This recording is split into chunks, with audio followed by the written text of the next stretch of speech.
When we start looking back a little bit into human history, we find a tendency that continues and revives itself constantly over the course of ages. When, by circumstances largely due to ourselves, we get into difficulties which we cannot control and for which we have no practical solution, there is always the same tendency to turn back again to the basic faith of our people or our race. This is a time when this type of situation is being re-emphasized. In the last 5 years, the increase of religious interest has been phenomenal, and it is increasing constantly with new and more important and more interesting contributions arriving every day. Actually, however, in the past, where we've had this type of experience, we have tried desperately to accomplish a particular good and have had great problems trying to accomplish that which we hope for. A word maybe at this time would be interesting in connection with the life and labors of William Penn, the Quaker. William Penn founded what he termed, or established what he termed, the Holy Experiment. This experiment was the result of gaining a grant of land in the Western Hemisphere and building there what is now the state of Pennsylvania. But the Holy Experiment was to establish a free and independent state without an army, without war, without a militia, without treaties, and without any violence or persecution, with personal liberty of thought and complete equality of religion. Now, this is what he came over here to do. And it worked for 76 years, just about the way he planned it. It worked because he started in, probably, with the first remarks that are recorded relating him to the King of England. He came to the King of England to have a grant, and it was given to him. And as was usual in those days, to gain a territorial grant had some expenses involved in it. There had to be a payment to the crown. So when Penn was ready to leave, he made a short visit to the king. And the king wished him well. And he said, "What are you going to do when you get over there?" Penn said, "The first thing I'm going to do is buy the land from the Indians." Well, he says, "You've already bought it from me." He said, "We don't count that, sire. We don't count any payment until it is paid to the rightful owners." That was way back in the 17th century. And it started that way and went along that way. And in all the years of Penn's life and his direct descendants, there was never a day of trouble with the Indians. While all the other colonies were in grave danger, they had made treaties, they made them, and they kept them. And the success of this experiment resulted in something else. Many persecuted groups in England, Germany, Poland, in the northern states, finding a possible place where they could worship God according to the conviction of their own conscience, came and settled within Penn's domain. And Penn was the one who accepted them all, cherished them all, and gave not one of them authority to dominate a completely temperate religious atmosphere. Now, this was a holy experiment, he called it that. And it worked for quite a long while. And what destroyed it? What brought it to an end?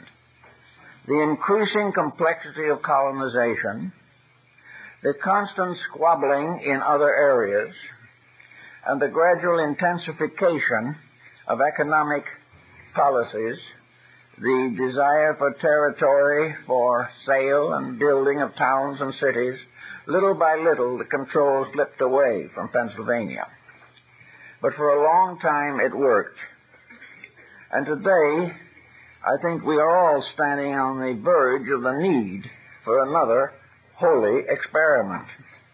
Something to prove that problems can be solved without violence, without dishonesty, without propaganda, and without interference in the rights of the individual to think, and to establish still in this world a commonwealth in which the primary purpose is that all persons should have security of thought and life. So all this happened nearly 300 years ago. And it is something we can bring with us, I think, perhaps, to a little thought on this Easter Sunday morning. And here we are confronted with a word in the Bible, occurring in particularly the use I want to make of it in the 3rd chapter of Proverbs. And that is the word righteousness. Now, righteousness doesn't appear in that verse, but the concept behind it appears in it. And this verse says, referring to wisdom, the length of life is in her right hand, honors and riches in her left hand. Now, in our modern world, we've been dealing pretty heavily with the left hand of God, but we haven't been quite so thoughtful of the right hand. Now, righteousness comes from the word right. And when we study that word, not only in spelling and pronunciation, but in all its usages and divisions of usage, we find that it is a very remarkable word. In the biblical sense of it, righteousness means rightness. And rightness in the Bible means obedience. Obedience to the laws of God and the laws of nature. Obedience is therefore the basis of right living, right thinking, right hoping, right building, right planning. And all these things must be governed by a power superior to man. When the human being tries to take this over and run it himself, he gets into trouble. He has always gotten into trouble, and the trouble has always continued until the human being becomes aware that there are rules that he cannot break, and that the rules that he makes live only to the degree that they obey the rules of life and nature.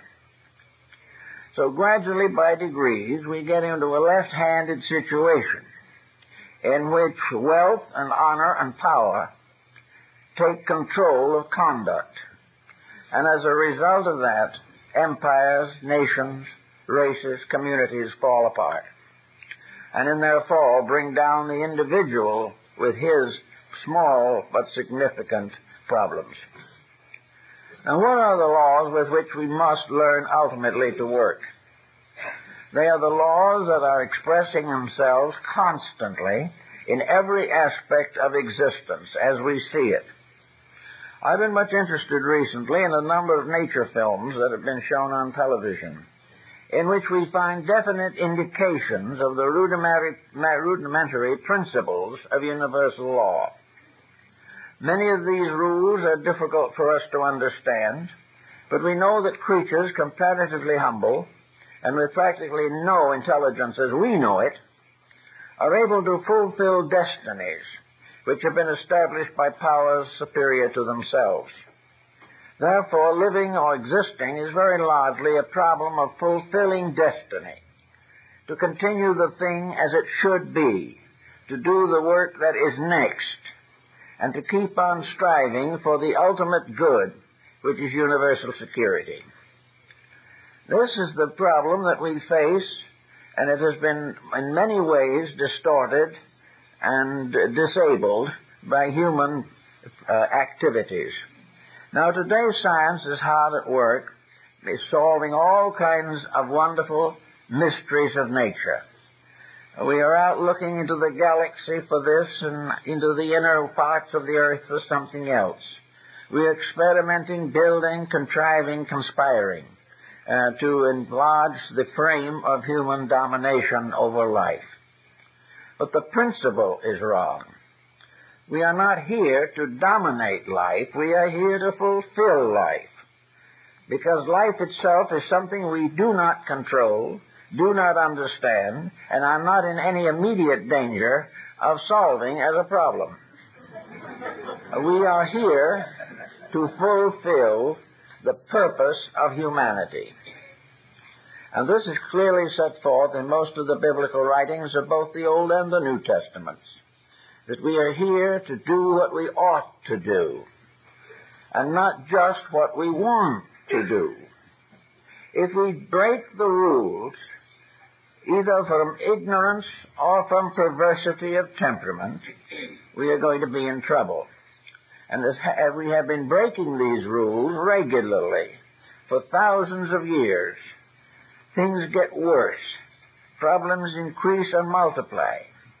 And knowledge expanding towards the solution of material things ends in a spiritual and intellectual disaster. We are here, therefore, to say that science has to make certain changes in its perspectives. It is charming and wonderful to develop and perfect computers. It is a delightful problem to examine the ashes of the past and sift the sands of Babylon.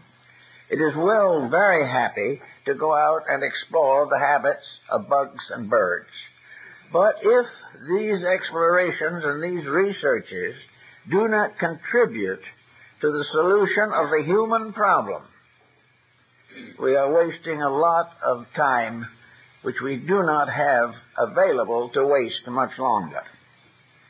Therefore, the problem in every matter is to find out the full meaning of righteousness, and that each individual must attain a state of righteousness.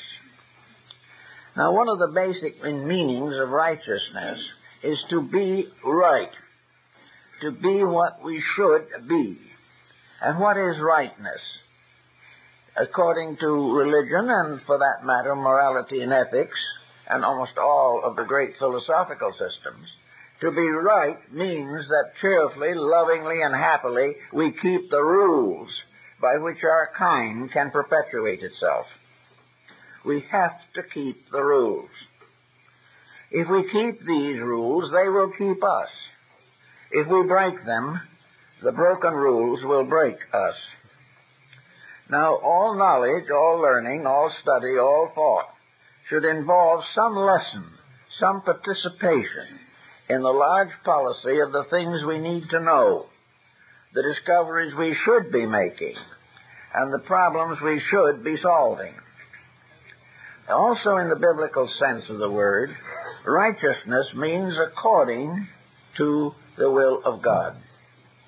Now, God is an abstract term which man has created to distinguish the great, universal, conscious, intelligent, physical energy, the divine power, the divine realities behind all of the manifestations of creation. In other words, somewhere at the root of things is that which is eternal, that which also has rules that are unbreakable. When men say they break the law, what they really say is they are breaking themselves. Because the lawbreaker says, I have a stomachache. That doesn't mean he broke the law. The disobedience to it damaged his stomach. The law goes on. No one breaks it, but those who try to break themselves against it as against a rock. Now, this law sounds a kind of formidable. It sounds as though it's going to take all the joy out of life. And that is where theology got into some difficulties. Theology gradually obsessed the human being with a sense of sin that has bothered him and perverted his attentions for a long time. According to theology, most of it, virtue was a matter of continual and eternal frustration. the individual was expected to do everything he did not like to do for the glory of God. Also, that he was to be miserable for the sake of his own eternal soul, and that he was to live in constant fear of sin and create institution after institution to protect him from sin, on the assumption that everything except his own belief was sin. It got very complicated, very unpleasant, and very inadequate. Today we are beginning to recover from some of this, but we still have an idea that that which is good is unpleasant. And why it is unpleasant, if we think for a moment, is that some of the things that we believe to be good are not good. Alcoholism is not good, but for many persons it is a principal reason for living, and as a result of that is the first cause of dying. All the intemperances which the individual considers to be his prime enjoyments are in some way in conflict with reality. So instead of making him a happy, healthy person, they destroy his life, break his home, pervert his children, and leave him in the end a sickly and miserable disaster. And yet he is certain that he has the right, an inalienable right, to make any mistake that he wishes to, without sad consequences for himself. Well, nature just isn't built that way, either divine nature or human nature. Happiness, as we know it, is very largely a matter of dissipation. It is a matter of doing what we please and fulfilling our ambitions, going out of our way, if necessary, to be unpleasant to others, competitive, and often morally dishonest, and that the final virtue of life is the accumulation of wealth or the accumulation of honors and recognitions, not for our realities, but for our physical compromises with truth. Now, this just doesn't seem to be working. A lot of people do not know why it isn't working. They don't see any reason why their own conduct should react on them. They believe that they are entitled to universal divine spoilage. They should do as they please, and an all-forgiving parent overlook everything. Well, when we do that in a family, we're in trouble. When nations do it, they're in difficulties. And when the whole human race tries to do it, we have catastrophe. Actually, there is no reason or right in the belief that we have a right to make mistakes. We have the ability to make them, but that does not make a right before nature. If we make mistakes, we pay for them. And as we look back over history, we seem to realize that for the last 10 or 15,000 years, we have been paying heavily for something. And the only thing we can be paying for is our own mistakes. Therefore, in this particular period, we must come back to this idea of righteousness, as it is found in the Bible, and was very well established as a term with particular and definite meanings. Righteousness is therefore the condition of being right. It is always the fact that the individual, under all conditions, chooses to be right in every possible way. Now, there are problems that arise. 9 people out of 10 will tell you they do not know what is right, that they are drifting along on guesses and assumptions and speculations and reading the latest works on the subject by unqualified authors. The question remains is, what is right? Well, I think Lord Bacon gave us a valuable key to this. He said, if you want to know really what is right, see what happens as a result of what you do. If you are in trouble and you look back and you find that you have acted in an unfriendly manner, if you have tried to deceive someone or exploit someone or make unreasonable profits or try to force your own opinions upon others, these are the causes of personal unpleasantness and unhappiness. So if you are right, you are going to have what is probably the most important of all rewards. The reward of right is security. Security in a cheerful, conscious, intelligent, reasonable way. The right to enjoy life rather than to destroy it at its roots. The right to grow, the right to be happy, to establish proper homes, to live in peace, to have the necessities of life. All of these are right, and they are attainable. If public mind and public thinking can ever recognize that right is keeping faith with realities and not the accumulation of worldly goods at mutual expense. So we have now we're trying to find out a little more about the word righteous. Now in religion we have another problem. We have for the most part taken it for granted that salvation was due to the faith in which you are born, or the creed or cult you accept by voluntary acceptance of belief. In other words, salvation is the result of membership. Salvation is the result of building between you and your own conduct a kind of upholstery by means of which you are saved in spite of yourself. You are saved by what Voltaire called a handful of water on that occiput. If you are immersed, submerged, or sprinkled, you are in religion. Now, the original use of the word baptism was very simple. It was washing. It was being clean. And it is still so in many religious groups. And baptism is meaning a cleansing, a change of self, a complete revision of their own code of life, the dedication to righteousness, a dedication to doing those things which are of the common good to all, a determination to hurt no one, a determination to put common good above self-interest, and most of all, an immediate recognition of the importance of forgiving completely and with open heart those who have despitefully used us. Without the works, the words are useless. So all around the world today, religion is gaining ground. Nearly every nation is becoming involved, and half of this religiously involved world is at war with itself. In the name of religion, people are torturing and tormenting themselves, destroying each other, and trying desperately to exploit each other under the name of religion, to build palaces for themselves instead of a happy world for deity.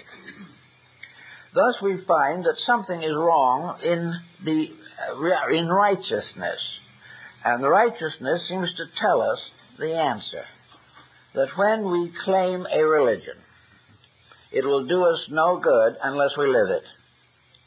If it does not stimulate an improvement of self and an improvement of the inner life of the individual, the right hand gives us length of life and the power to live, but the left hand gives us only honors and riches, which are of this world only, and are very treacherous things. So in ancient times, all good deeds were performed with the right hand. We shake hands with the right hand. We perform most of the common purposes of life with the right hand, because most people are right-handed. Then now we find the necessary step is not just to be right-handed, but right-hearted, to understand that there are many labors that have to be performed correctly only by the hand of righteousness, the hand that is set forth for friendship. And while we are thinking about it, we must remember that we cannot afford to shake a man's right hand with ours and have our hands behind our back holding a gun. This type of thing is giving us a lot of trouble. And every day the world is coming closer to something. It is coming closer to the realization that in the great emergency, there is nothing that will solve it for us but the internal experience of the divine will and the hope of perfection through keeping the words, works, and labors of divinity. We can do it. Now some will say, how can we do it? We can do it, first of all, within the range of the available. And here we can take a very useful little lesson from Buddhism. And that is that it is possible to take the first step. We must take it alone. It cannot be done because society has built a marvelous defense, so that if we fall on our faces in the first step, society is going to pick us up. The first step of human development toward realities must be taken by the person with only one hope in his heart, and that is hope itself. The hope that to do it right will result in good. This hope seems to be pretty well justified. We have martyred nearly all the people who were really very right. But long after they're gone, they're the heroes of humanity. They are the saints and gods and sages that we honor most in life, are the ones we had no time for while they were alive. Because we didn't understand then the need for them. We didn't realize that these examples of integrity were the most valuable things that we had in our traditional story of life. So we start out to try to find the way to a personal integration in a confused and problemed planet. Actually, it is not a terrible thing. Everything that is right is finally highly rewarded by its own realities. Reality never punishes. Reality can only stand and wait until it is deserved. So we have no need to fear that if we improve, we're going to be desolated by improvement. We will not be desolated unless the attachments and values we hold in life are so false in themselves that we consider the loss of them to be the supreme tragedy. If the things that we are doing wrong and the attitudes that we are holding that are not reasonable are so delightful to us that we refuse to give them up, then we will have to do what the ancients showed in their art. They showed us disappearing, holding these things in hand and vanishing with them. Today we have a much better concept of some of these values, and right at this time it is very important, I think, for us to recognize the challenge of Easter, the challenge of the resurrection of right, the coming forth of right out of the darkness of death, the coming forth of eternal life from the Holy Sepulchre. The Holy Sepulchre is the world. It is the earth and all that it inhabits. It is our own bodies, our own hearts, our own minds, our own communities, our own home. Every one of these structures, now tottering, now actually graves rather than palaces. All of these structures are waiting patiently for justification so that they can rise victoriously over selfishness, superstition, and crime. And we can start in a little simple way in our own lives. We all have problems every day. And in these problems, we must seek after righteousness. We must also take this basic attitude to try to understand what the universe wants us to do when we are faced with a very important decision. How can we do it for the good of that which is right?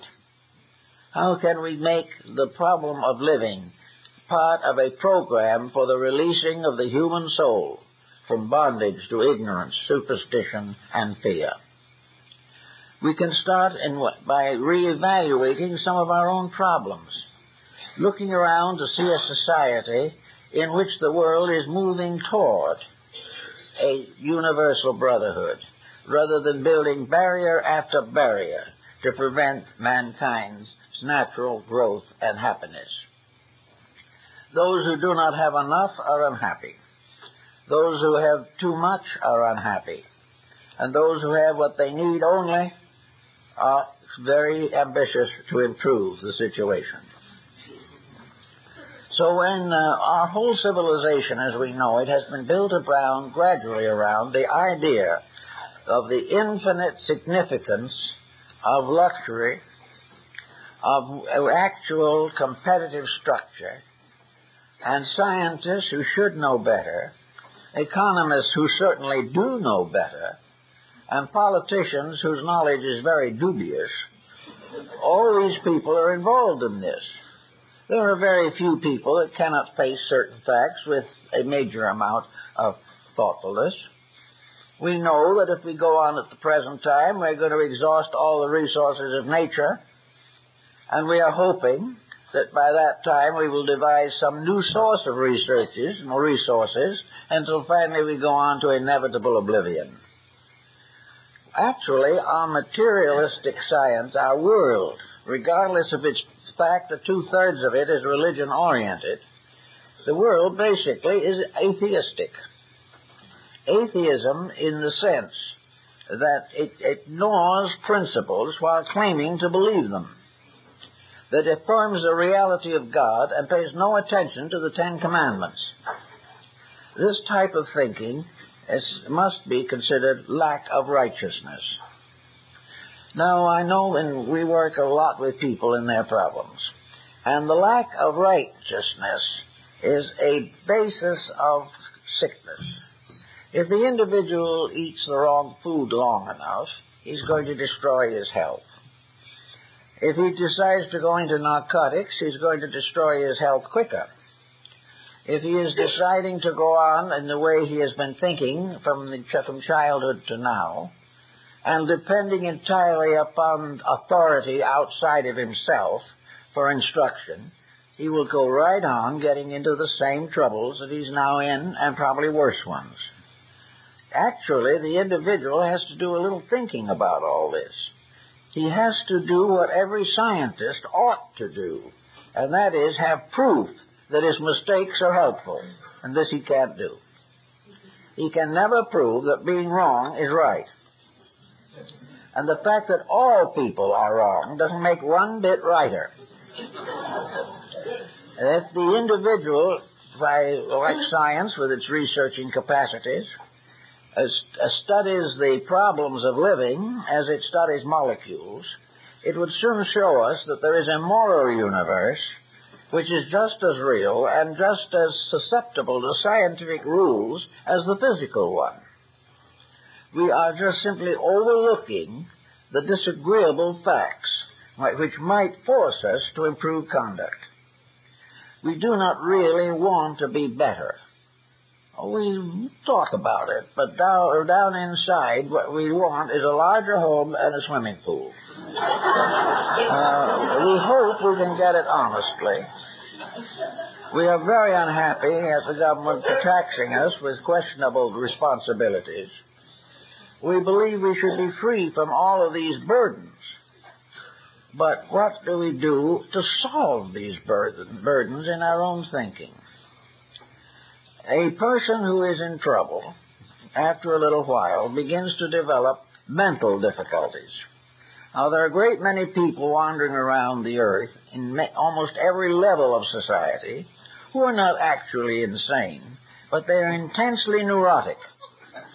And neurosis becomes a terrible detriment to character. Neurosis allows the mind to take in food that is poisonous. It does the same thing with the mental and emotional life that we think of in junk calories. The neurotic individual gradually develops all kinds of attitudes. Some neurotics go into religion intensively, develop all kinds of psychic experiences and try to live by them. Most of these people are in trouble. Others simply declare themselves to be basing their lives upon some kind of a philosophy like Marx or Engels, and they're in trouble, like the countries that are trying to live by them now. Everyone is in trouble because they have not recognized that honesty is the basis of survival. Honesty interferes with a quick profit. But when everyone thinks of nothing but a quick profit, humanity collapses. It just isn't built that way. Absolutely true in nature is everything has use. Right use develops and protects and evolves. Wrong use we call abuse, and wherever it exists, it is a disease. And it is something that gradually becomes a communicatable disease, an infectious disease, and finally destroys the fabric of a complete nation or a complete generation of people. So this morning we want to try to think a little bit about what Easter really suggests to us. First of all, it is a statement for hundreds of millions of Christians of the hope of resurrection. It is the final internal experience or acceptance of the victory of the divine over the human. It is the final statement that while the body is temporal and impermanent, the dweller in the flesh is eternal. And it is this rising of the self over the illusions of existence, the release of the inner life from slavery to appetites and ambitions, the resurrection of realities, of integrities, and of the final spiritual rules which govern all things. The world is a theocracy, no matter how we're going to approach it. And materialism is nothing but a handmaiden, which if properly used will make life more comfortable and pleasant. But if it takes over the authority of the living, ends in war, revolution, and destruction. This type of concept, then, would be more or less suitable to this season. This is the season of the vernal equinox. This is the promised return of the sovereign sun to bring light and peace to the earth. And as the sun shines upon the earth, so the spiritual light of truth shines in the hearts and lives of those who are willing to open themselves to ways of thinking and living that are superior to the ones that are getting them into trouble.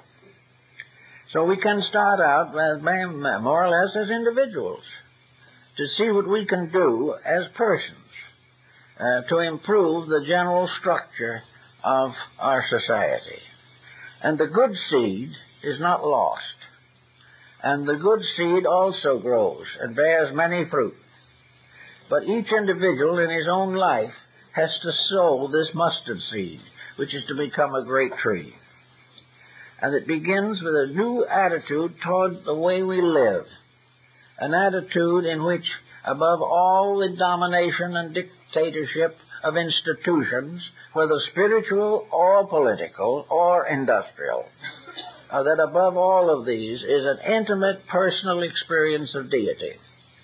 The God in us is more important than anything in the world outside. And each individual having this divine power in himself and the right to live according to it and the right to release conduct is by means of this inspiration. These are things that belong to the new age, the coming world which we all hope for. Utopia is nothing more or less than letting the best in us mingle with the best in all others in a common brotherhood. And until that happens, there is no answer. There are no amounts of armament that can protect us. There is no amount of legislation that can remove our problems. There are no strikes, violence, revolutions, rebellions, or anarchies that will solve anything that can be solved only by the life of enlightened love. There can be no other way. And in emergencies, we realize this.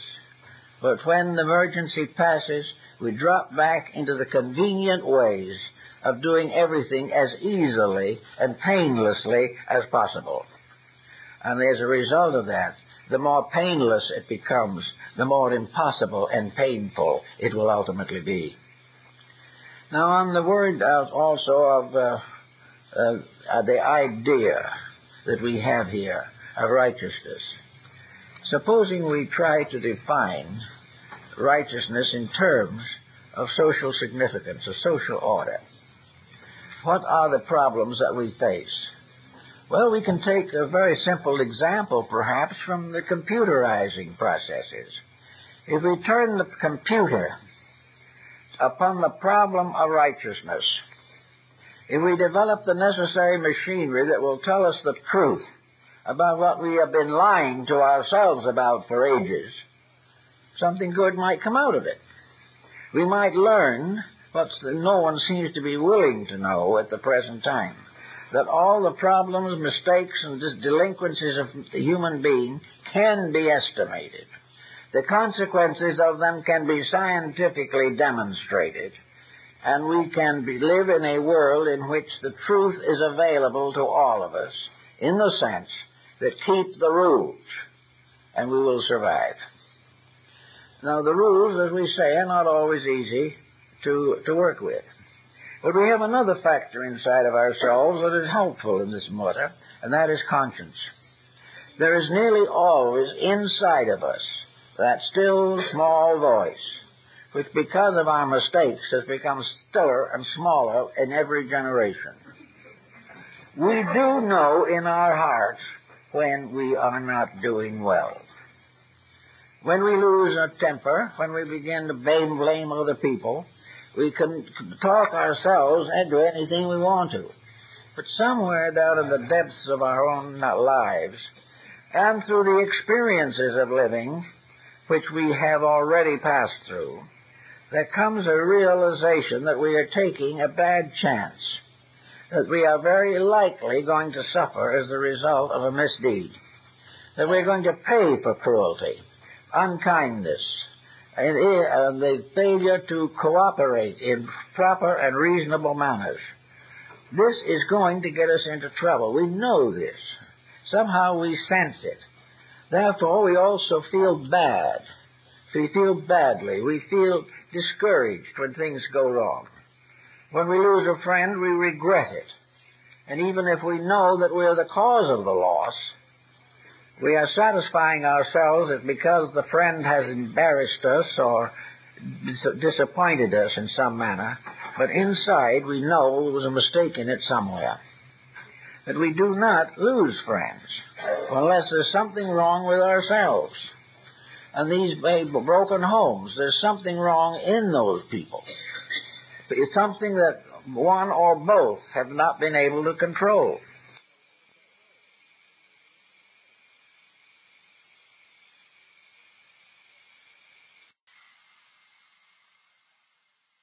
Have not been able to control.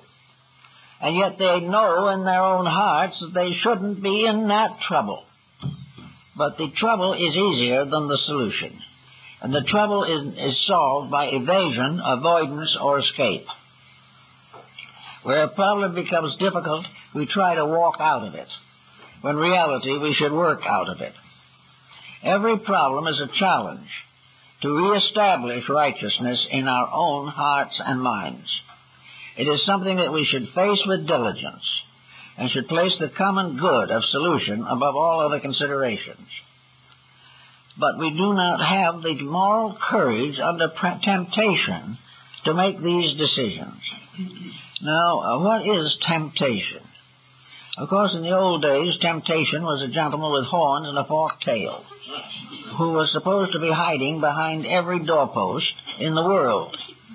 Many people were afraid to go out at night because this fork-tailed monster was waiting. Now we're afraid to go out at night for something why our neighbors will rob us. It's still fear.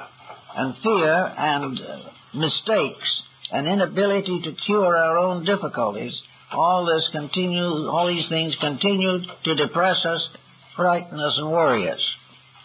But actually, we are not in this serious a condition. We are simply in a condition where we really do not know what happiness is. And in the course of years, of course, I've known a great many people who have very large material holdings. I don't think there's one of them that would tell you honestly and quietly that the holdings had made him happy. They do not make people happy. They add to the burdens of life, and in the desperate desire to hold on to something which we can't take with us anyway, we destroy the pleasure, happiness, and usefulness of a present existence. So the problem of getting away from happiness that results from wrong conduct or compromise of principles is something we have to face. The justification of that which is unjust. And as we try to do this, the world gets into deeper troubles every day. Actually, we note now, for the first time in a long while, a rather interesting and constructive symptom appearing.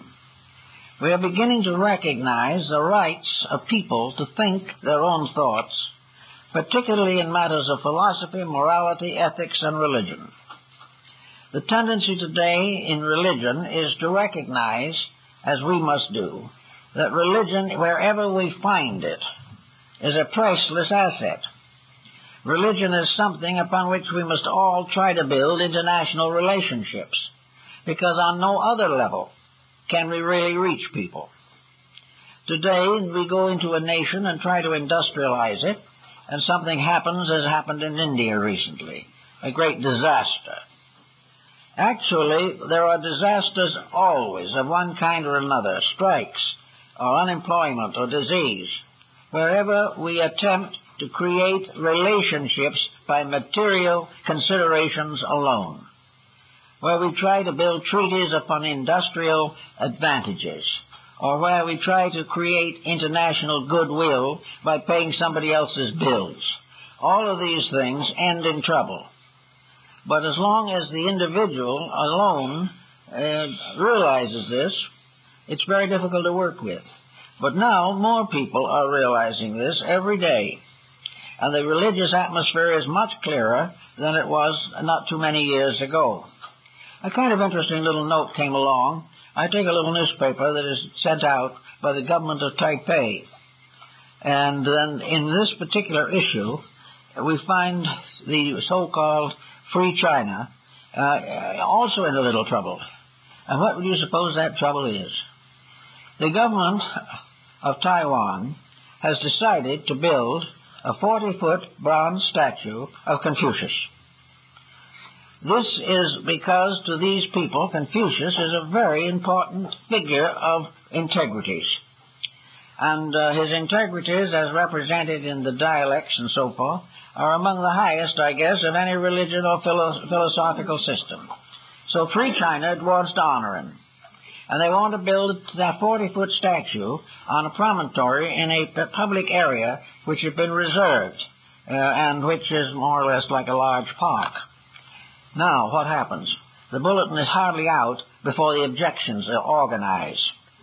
And on this little island with a few people, most of whom are very, very receptive to Confucius, they're already in trouble over trying to build a statue of him. One group says that there's only one likeness of him that is authentic. And the problem is, if they do not use this likeness, it's all going to be wrong. Another group says that it is being placed in a public arrangement or place which is a public property, therefore should not be used for any purpose except a park. One after another, these groups are going to organize. They are going to probably keep on objecting. They may have formed strikes and things of this kind to prove their end.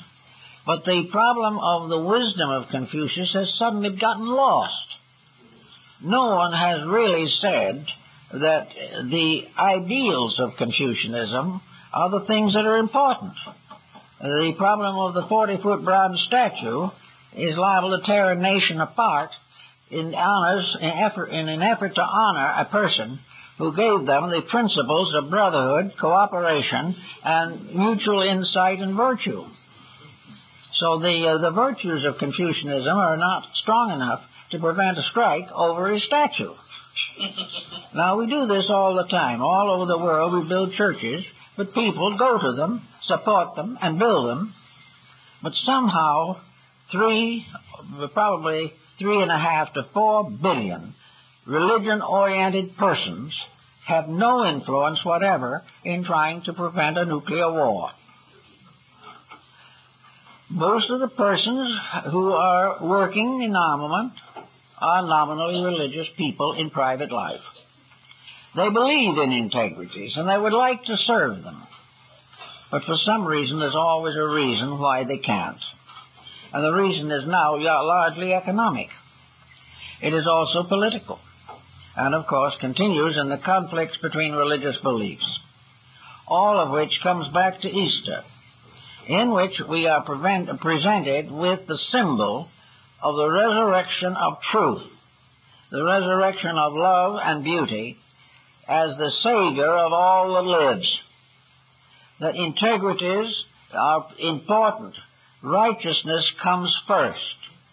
We must first have righteousness, and then all else that is necessary will be given unto us.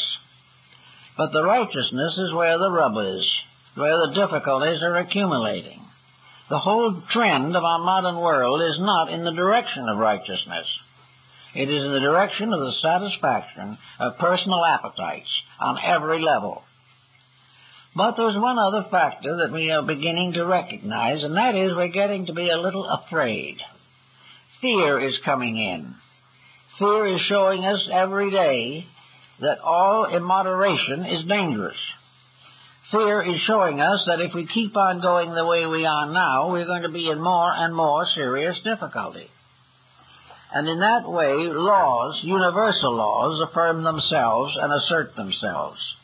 The question now remains is how much longer are we going to make willfully posited mistakes before we catch up with the facts? Many people feel that the time has really come now when we are beginning to catch up with the facts, that little by little it is becoming apparent to those on every level of thinking that the only answer to the whole situation is honesty.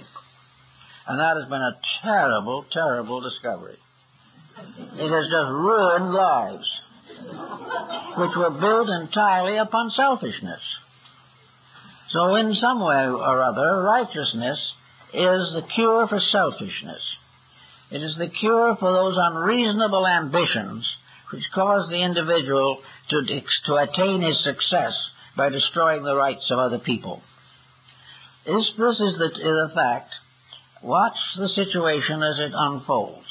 And it's becoming more and more evident that all the panaceas, all the remedies, all the vast conferences are not going to amount to much of anything unless people settle down to liking each other.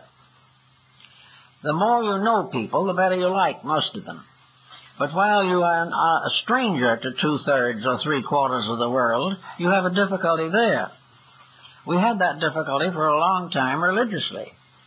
We knew practically nothing about any religion except our own. We had about 1 billion people of our general persuasion, and the other 3.5 or 4 billion didn't count. Their religion was heathenism. We were the ones that had the true religion. Now that would have been fine if we had lived it. If we had daily and honestly accomplished the works of a great religion, we have always had the strength to do it. But gradually the religion was lost. A theology took its place, and in the life of the individual, profit overcame the whole thing. So out of all of this problem, we have to recognize the need for the gradual realization that nature is moving in. We are living on a restricted planet. It has only a certain amount of potential. We can waste it or conserve it. If we waste it, we'll regret it. If we conserve it, we can do many things. We are living under a system of thought and economic policy that has nothing in it that is of permanent value. Every conclusion on these levels that has been made in the past has proven false in something and finally been renounced. We are here living on a shallow surface of thinking with no actual recognition of the ways to perpetuate and preserve the values that we have. We are destroying our forests, we are destroying our agriculture, we are polluting our air and water, and we're going on gloriously digging our own graves. It's time to stop. It is not necessary. It is not necessary because the human values never demanded it, realized it, or needed it. And this is the problem that has to come gradually out of ourselves. We have to develop a real affection for humanity. We have to be thoughtful of our neighbor. We have to raise children properly instead of forgetting them while we go out and do as we please. We're going to have to get over all of the selfishness that hurts. Now, supposing we do neglect children for a few years, and we do get to go out and have more club life or get longer vacations, then comes the time when we have to live with these uncivilized children that we have neglected, and in recognition of a few years of fun, we'd end up with delinquent young people who will worry us the rest of our lives. And we are not at all willing to accept our own responsibility for it. Out of the proper doing of things, there is a happiness, a fulfillment, a sincere joy that comes only when we do it right. And that joy isn't subject to sudden upheavals. It isn't subject to being swept away, because dedication can be tested, and sometimes seriously. But if we can stay with it, it will win, and we will win. So the whole problem, it seems to me, that should be recognized in connection with Easter, is that it's getting to be high time that the magnificent traditions of our world can be put to practical, actual application. That we will no longer be members of things, but we will be workers with things. That we will not call ourselves by a religious name, but we will so live that religion will reveal itself through our conduct and through our dedications. It is important, therefore, very important at this time in our history, to realize that we are in a transitional period. This is really a new birth of time that we are talking about. The thing has reached an impasse that's been building up for 10,000 years. An impasse that will not go away. An impasse that demands a change in the basic structure of human society. A change in which integrities and values have first consideration. It has to be a matter in which the private profits of people can no longer be sustained by a world, the natural resources of which are diminishing daily. It is not going to be possible to forever make fortunes in oil or fortunes in any field. It will not be possible to maintain elaborate armament programs forever, because the very life of things is being destroyed. And just as the individual who is in bad trouble, who perhaps has been a chronic alcoholic, finding delirium tremens have settled in, and not knowing what to do, goes to a physician and says, "What shall I do? I'm in a desperate condition." Buddha had a fable relating to this that was very, very good, very valuable, in which he was the physician, and he came to them, the people who were sick, and those who took the medicine, which was bitter, lived and recovered, and those who did not take the medicine died or remained as they were. And the only attitude, Buddha said, is discipline the mind, redeem and regenerate conduct, and dedicate life to service. These are the things that go on and will make, ultimately, a paradise on earth. There is no reason why a people, well-educated but badly taught, should not be able to dwell together. There is no reason why the stranger must be always an enemy. He may be a friend in disguise, or a friend we have never seen. There is no reason why competition is going to add to the fulfillment of our desire to help emerging countries. All things which in themselves have the seeds of death will never in the long run result in any harvest except death. all of the things that are valuable are intangibles. They're in principles, not in the accumulation. It's not going to help much to educate people if education teaches them only to destroy each other. I think the educational system, as it was reviewed and revised by Comenius, the Moravian educator, was very good. Education is first of all to learn. And what is learning? Learning is rather more than anything else the gradual learning to know life, know truth, know God, and develop the strength to resist temptation. A religion without morality is merely a strange, complicated form of ignorance. It is not true intelligence. No amount of education that is wrong can produce graduates that are essentially right. The only answer to this type of education in the past has been very simple. As a well-known doctor observed on one occasion, he graduated from medical school with honors and then started at the bottom and worked up in his own practice because he had to learn everything over again. They had failed to teach him the things he needed most to know, one of which was charity and compassion for the sick. These things are very different from science, but they are far more important than science. Compassion without science will survive. Science without compassion is doomed. All of the good things of life are principles that are resident in life itself and visible in every manifestation of life. How it is possible for persons to claim or believe that they are learned and skilled and progressive and at the same time have ignored completely the moral life upon which we all depend. How this can be called education is difficult to realize. It is also difficult for us to understand how it happens that all the resources of life are being devoted almost completely to the perpetuation of something that must fail.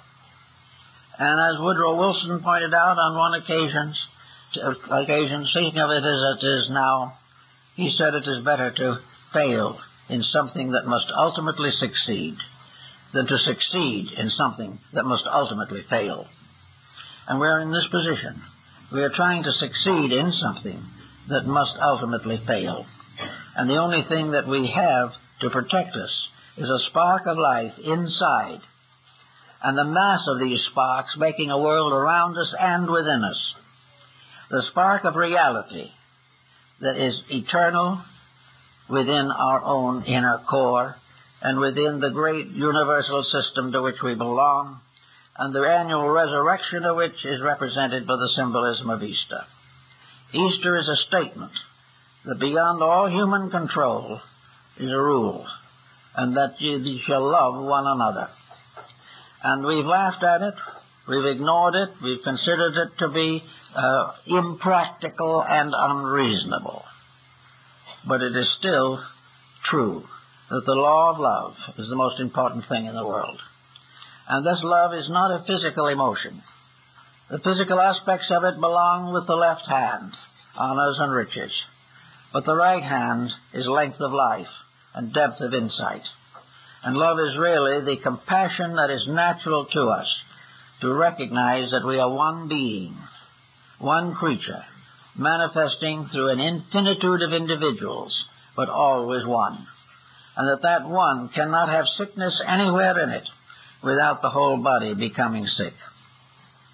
Therefore, each Easter now, we've got to keep on selling these ideas, not because they're ours, not because we have control of them, not because we can prove them by certain examples which we do not understand, but by something else that we know them, and that is by the internal realization of the way of life.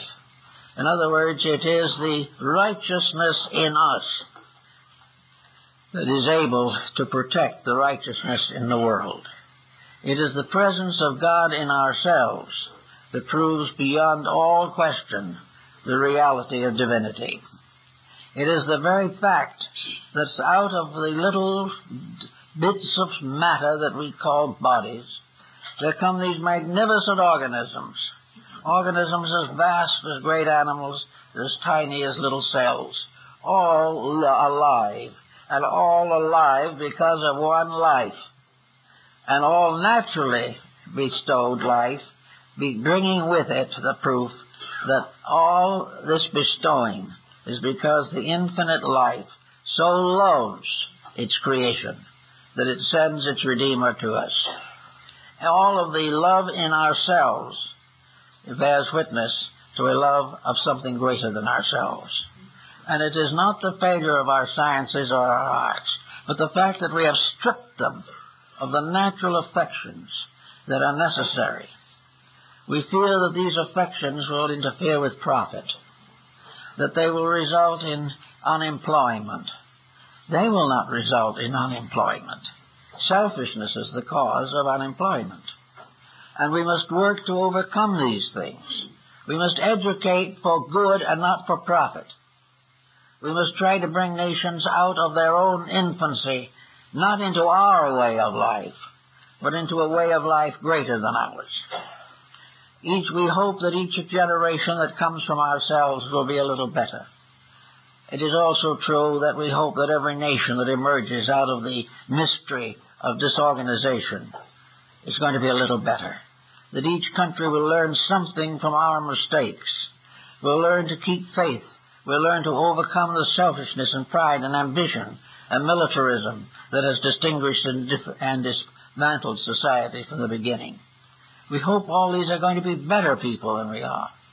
We hope that all things are like what the Indian sage once said, who is quoted in one of the early sacred books, that it is the hope and divine aspiration of the guru or teacher that he shall live to see one of his disciples excel him in all ways. And we as a nation should be living to watch other nations excel us in values, not in locking ourselves in a competition that's going to end in a trade war, but uniting us all in a code of preservation by which we will cheerfully unite with all others to protect our survival, to protect the happiness of our people, to protect the divine laws that are being manifested, and to contribute to the eternal evolution of life on this planet and in worlds to come. All these things should be our recognition. The great experiment of Penn, the holy experiment, is one that we are now faced with. The experiment of creating a new definition of the world as infinite opportunity, but also a world that must be guarded by appropriate value of responsibility. We are here to make a better world, not to make richer people. We are here to make certain that the values of life come to their normal and proper ends, because this is the only way we should ever know happiness. Happiness is not going to come from what we have. It's going to come from what we are. It is going to come from the internal realization that we have done a good job, that we have fulfilled the rules of life that we are supposed to fulfill, that we have kept the faith, and that we have therefore come into a security which is beyond human estimation. We don't know what happiness is. What we commonly call happiness is a kind of marginal contentment. It is ability to accept things as they are as better than they might be or worse than they should be. All these things are not happiness. There can be no happiness for a real human being in a world that is in misery. There is no way in which the one individual, all by themselves, can attain all good things while others are deprived of everything. This is not a matter of socialism. This is not a matter of political structure. It is a matter that we are controlled by a complete deism. We are controlled not by an economic policy, but by a divine power. And that this divine power is the final arbiter of all things, the final arbitrator of life, the final source of authority. And that this authority has cleared itself, revealed itself, and is showing itself every moment in the magnificent structure of creation as we see it. A world that we are disfiguring and decimating without necessarily accomplishing any good or happiness for ourselves. A world which with proper integration and organization will not only produce a completely secure civilization, but will free us for the more valuable things of life. It will free us for contemplation of values. It will free us to enrich our philosophy of living, to come into a greater and fuller sense of internal integrities. It will give us the sense of safety which we have lost, because we can never be safe while half the world is ignorant. All these things have to be worked out in a spirit not of material enforcements, not a policing of man's faults, but a building and developing of the eternal virtues of existence. And this is the second coming, in my mind, of the divine power, when it comes to us in an emergency, when it has come after we have denied it 3 times, or many times, that we have sacrificed it for values that were valueless in eternity, that we have compromised our divine heritage for a bowl of pottage. All these things we have to sometime come to know. And out of the knowing of these things, we do have the beginning of the holy experiment of eternal brotherhood. And it is not only now due, but the need of it is pressing in on us every moment. 500 years ago, we never knew these things. 100 years ago, they didn't matter much. But now as problems increase, populations increase, natural resources diminish, and the struggle to maintain a false world becomes more and more bitter, with millions of so-called innocent people dying for the preservation of arrogance and ignorance. This type of thing cannot go on. It was not intended to go on. But it is true, and we must face it, that we were here to learn. And as Bottom says in Midsummer Night's Dream, we have been slow of learning. We have not done the thing that we should have done. We have continued to try to force our own ambitions as the fulfillment of the divine plan. We have created theologies in which our gods were as selfish as ourselves. We have gone through every type of misunderstanding and misinterpreting that is imaginable. And here we are with all our lore, fools no wiser than before. And this we have to take care of. And Easter is a wonderful time to kind of think this through, gain a new sense of integrities, reinstate our dedications, and turn the authority of our lives to that dweller in the heart, which is our true life. That we shall no longer depend upon the mind to save us, or the hand to enrich us, but that the hand and the mind and the heart must be always in service to the keeper of life, the divine power that abides within each of us and is always the hope of glory. For it is this divinity in ourselves that is going to keep right on being divine, and we are going to discover it only when we live according to its rules. We will find in uniting our own effort with the divine plan as it is even etched in our own bodies, we're going to find a happiness we've never known before. We're going to discover what it means to live in a world in which there is no longer worry over what is wrong, but rather there is a newer and greater rejoicing over what is right. This has to come, and as many people are beginning to see today, it's not a discouraging problem. It is not a hopeless matter.